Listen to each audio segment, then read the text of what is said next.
Bonjour à tous, bienvenue sur Tiki Vite pour ce Tiki News. Je suis Wissal Rayedi et je vous ai préparé un résumé de l'actualité marquante de cette semaine en Tunisie. On va commencer ce journal bien sûr avec la situation épidémiologique de la Tunisie qui s'améliore peu à peu. Le nombre des contaminations par le virus s'élève désormais à environ 698 000 depuis le début de la pandémie. Ces derniers jours, le taux de positivité stagne aux alentours des 12%. Le bilan des décès, quant à lui, est de 24 300 morts. D'après le dernier bilan annoncé par le ministère de la Santé, 2152 patients sont hospitalisés dans les cliniques et hôpitaux du pays, dont 400 sont placés en soins intensifs et 98 sous respiration artificielle. Malgré l'amélioration de la crise sanitaire, le ministère de la Santé déplore toujours le relâchement des citoyens en termes de vaccination et de respect du protocole sanitaire, alors que le principe de l'administration d'une troisième dose a été évoqué par le comité scientifique.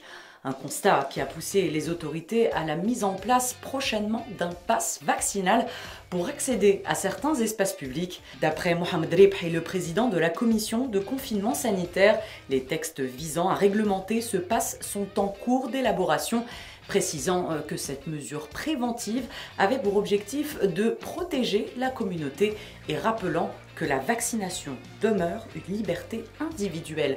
Déjà, le 25 août dernier, la porte-parole du comité scientifique de lutte contre le coronavirus, Jelila Benkhlil, avait annoncé l'adoption du pass vaccinal, précisant que cette mesure sera appliquée progressivement dans les établissements et institutions publiques, banques et cliniques, et à commencer par les personnes âgées de 40 ans et plus, afin d'endiguer l'épidémie de Covid-19.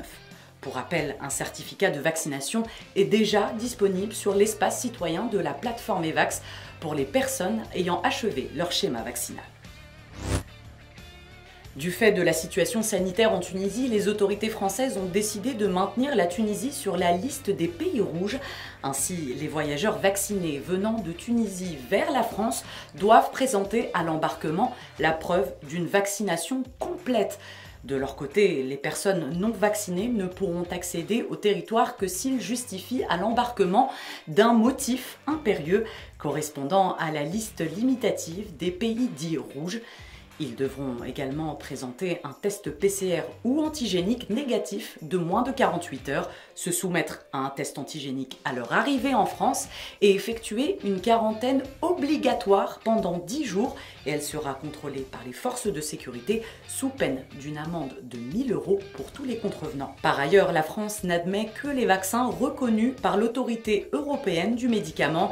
Il s'agit des vaccins Pfizer, Moderna, Vaxzevria, AstraZeneca, Covishield et Johnson & Johnson. Les vaccins chinois Sinopharm, Coronavac et russes Sputnik V ne sont pas reconnus comme valides. Un petit mot de politique. La nomination par Kais Saied d'un nouveau chef de gouvernement se fait toujours attendre.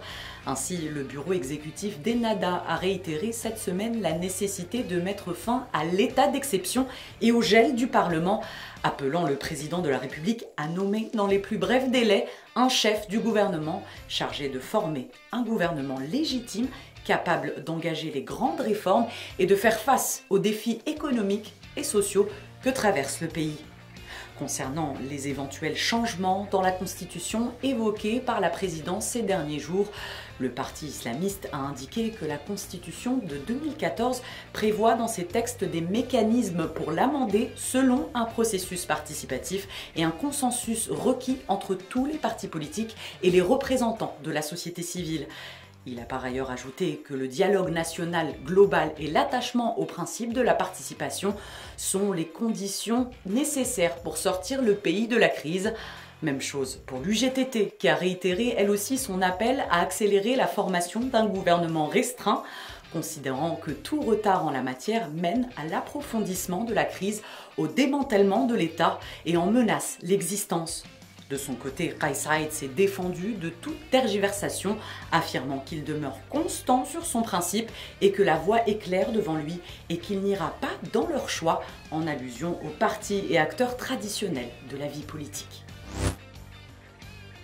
Que le peuple soit sûr que je ne serai qu'à son service. Je ne serai pas au service de ceux qui ont abusé des ressources de l'État.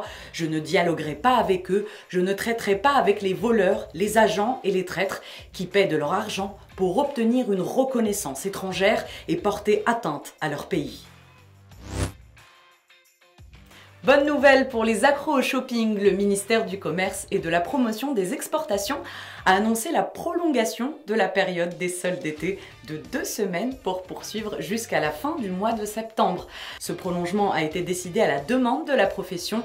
Le ministère appelle à respecter les remises déclarées ne devant pas être inférieures à 20% et à faire de la publicité sur les devantures des magasins selon le mode de double étiquetage, tout en déterminant clairement les produits concernés par les rabais. Et n'oubliez pas bien sûr vos masques, le gel et la distanciation pour un shopping tout en sécurité. Voilà, c'est la fin de cette édition. Merci à tous de nous avoir suivis sur Tikivid. Nous, on se retrouve la semaine prochaine pour un nouveau Tiki News pour ne rien rater de l'actualité. Bye bye!